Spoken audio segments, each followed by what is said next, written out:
Assalamualaikum warahmatullahi wabarakatuh.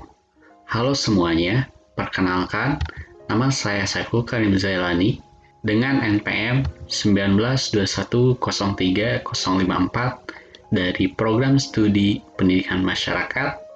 Kali ini saya akan menjelaskan tentang landasan dan asas kurikulum. Lalu, apa sih kurikulum itu? Secara etimologis, kurikulum berasal dari bahasa Yunani, yaitu curir dan curere, yang merupakan istilah bagi tempat berpacu, berlari dalam sebuah perlombaan yang telah dibentuk seperti rute yang harus dilalui para kompetitor perlombaan. Dan secara terminologis, kurikulum dalam istilah pendidikan, sebagaimana pendapat Ronald Searle, adalah muatan dan proses, baik formal maupun informal, yang diperuntukkan bagi pembelajar untuk memperoleh pengetahuan dan pemahaman, mengembangkan keahlian, dan mengubah apresiasi sikap dan nilai dengan bantuan sekolah. Dari berbagai definisi kurikulum yang ada, maka yang dimaksud kurikulum adalah segala sesuatu yang berpengaruh terhadap pembentukan pribadi peserta didik atas tanggung jawab sekolah untuk mencapai tujuan pendidikan tertentu.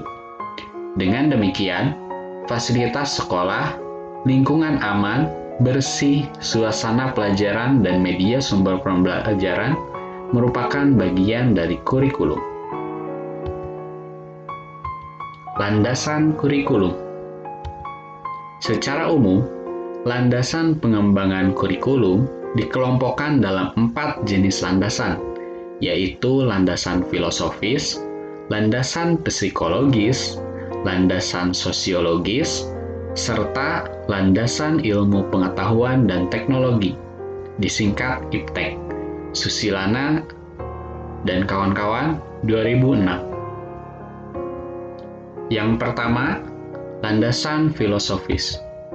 Landasan filosofis mengandung arti bahwa pendidikan senantiasa berhubungan dengan manusia, baik sebagai objek maupun sebagai pengelola. Dengan demikian, pendidikan senantiasa berisikan interaksi antar manusia. Di dalam interaksi tersebut, tentu saja ada tujuan dan sasaran yang harus dicapai. Ada materi atau bahan yang diinteraksikan, ada proses yang ditempuh dalam menginteraksikannya, serta ada kegiatan evaluasi untuk mengetahui ketercapaian proses dan hasilnya.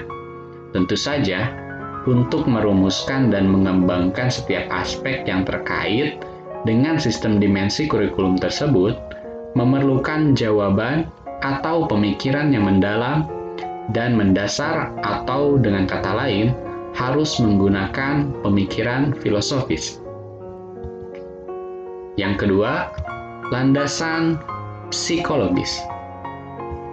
Landasan ini didasarkan pada prinsip bahwa perkembangan seseorang dipengaruhi oleh lingkungan dan kematangan. Lingkungan yang dimaksud dapat berasal dari proses pendidikan. Kurikulum sebagai alat untuk tujuan dalam pendidikan tentu saja berkaitan dengan proses perubahan yang terjadi pada peserta didik. Dengan adanya kurikulum, diharapkan perubahan yang terjadi pada peserta didik dapat membentuk kemampuan atau kompetensi aktual maupun potensial. Yang ketiga, landasan sosiologis. Landasan ini didasari bahwa pendidikan adalah proses budaya untuk meningkatkan harkat dan martabat manusia. Pendidikan adalah proses sosialisasi melalui interaksi insani menuju manusia yang berbudaya. Dalam konteks inilah, anak didik dihadapkan dengan budaya manusia, dibina dan dikembangkan sesuai dengan nilai budayanya, serta dipupuk kemampuan dirinya menjadi manusia. Susilana dan kawan-kawan 2006. Kurikulum dalam setiap masyarakat pada dasarnya merupakan refleksi dari cara orang berpikir, berasa, bercita-cita, atau kebiasaan-kebiasaan. Karena itu, dalam mengembangkan suatu kurikulum, perlu memahami kebudayaan. Kebudayaan adalah pola kelakuan yang secara umum terdata dalam suatu masyarakat, meliputi keseluruhan ide, cita-cita, pengetahuan, kepercayaan, cara berpikir, dan kesenian. Pengembangan kurikulum dilandasi oleh hal tersebut yang sifatnya umum, artinya berlaku bagi kehidupan masyarakat. Yang keempat, landasan ilmu pengetahuan dan teknologi atau IPTEK. Sumber nilai yang ada dalam masyarakat untuk dikembangkan melalui proses pendidikan ada 3, yaitu logika, estetika, dan etika. Ilmu pengetahuan dan kebudayaan adalah nilai yang bersumber pada logika atau pikiran. Sebagai akibat dari kemajuan ilmu pengetahuan dan teknologi yang pada hakikatnya adalah kebudayaan manusia, maka kehidupan manusia semakin luas, semakin meningkat, sehingga tuntutan hidup pun semakin tinggi. Pendidikan harus mengantisipasi tuntutan hidup ini sehingga dapat mempersiapkan anak didik untuk hidup wajar sesuai dengan kondisi sosial budaya masyarakat. Dalam konteks inilah, kurikulum sebagai program pendidikan harus dapat menjawab tantangan dan tuntutan masyarakat. Untuk menjawab tuntutan tersebut, bukan hanya pemenuhan dari segi isi kurikulumnya saja, melainkan juga dari segi strategi pelaksanaannya. Oleh karena itu, guru, pembina, dan pelaksana kurikulum dituntut lebih peka mengantisipasi perkembangan masyarakat, agar apa yang diberikan kepada siswa relevan dan berguna bagi kehidupannya di masyarakat. Asas kurikulum.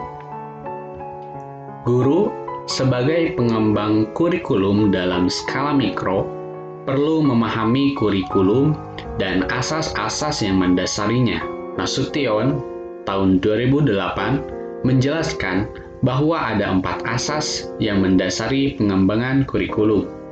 Kurikulum harus berpijak pada landasan atau asas-asas yang kuat dan kokoh, karena asas kurikulum dapat dijadikan titik tolak. Artinya, pengembangan kurikulum dapat didorong oleh pembaharuan tertentu, misalnya penemuan teori-teori baru dan perubahan tuntutan masyarakat terhadap fungsi lembaga pendidikan itu. Yang pertama, asas filosofis. Asas filosofis dalam penyusunan kurikulum berarti dalam penyusunan kurikulum hendaknya berdasar dan terarah pada falsafah bangsa yang dianut.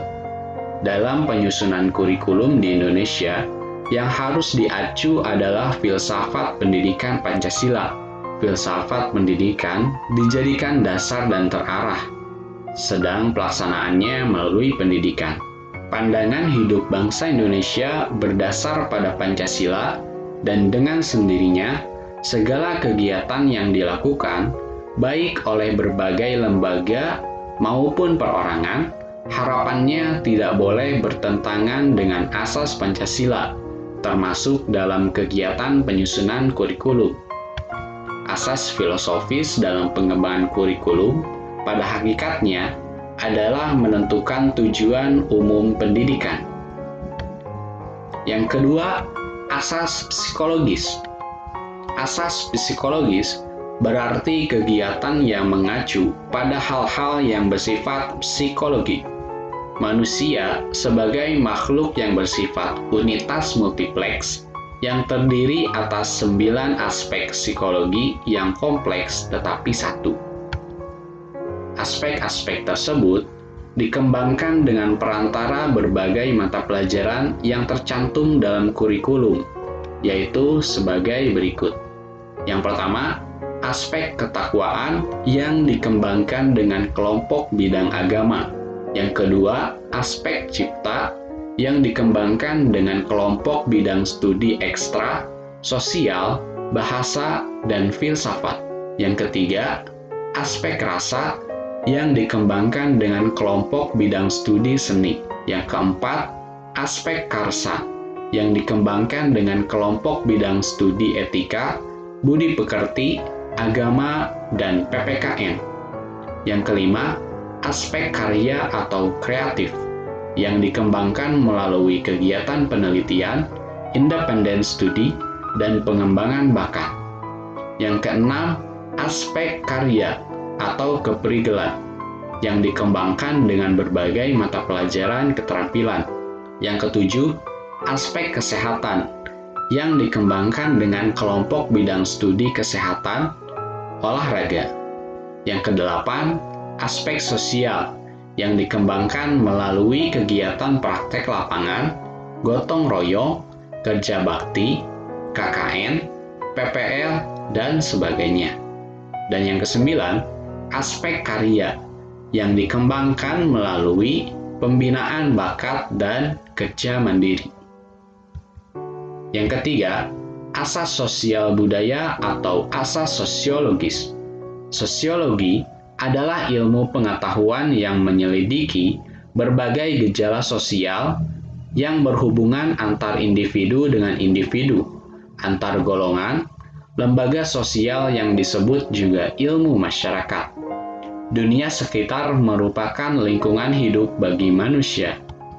Masyarakat merupakan kelompok manusia yang telah hidup dan bekerja sama hingga mereka mengatur diri mereka sendiri dan menganggap sebagai suatu kesatuan sosial. Sekolah adalah institusi sosial yang didirikan dan ditujukan untuk memenuhi kepentingan dan kebutuhan masyarakat. Maka, kurikulum sekolah dalam penyusunan dan pelaksanaan banyak dipengaruhi oleh kekuatan-kekuatan sosial yang berkembang dan selalu berubah di dalam masyarakat. Dan yang keempat, asas teknologi.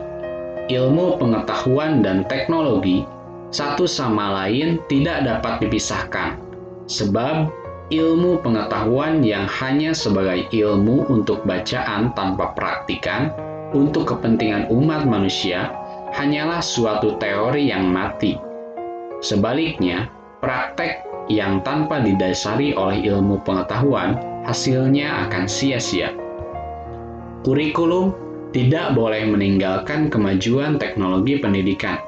Peningkatan penggunaan teknologi pendidikan akan menyebabkan naiknya tingkat efektivitas dan efisien proses belajar mengajar, selalu menonjolkan peran guru, terutama dalam memilih bahan dan penyampaiannya.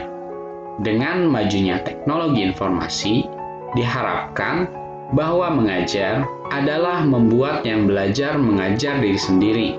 Selanjutnya, sistem penyampaiannya tidak harus dengan tatap muka antara guru dan siswa.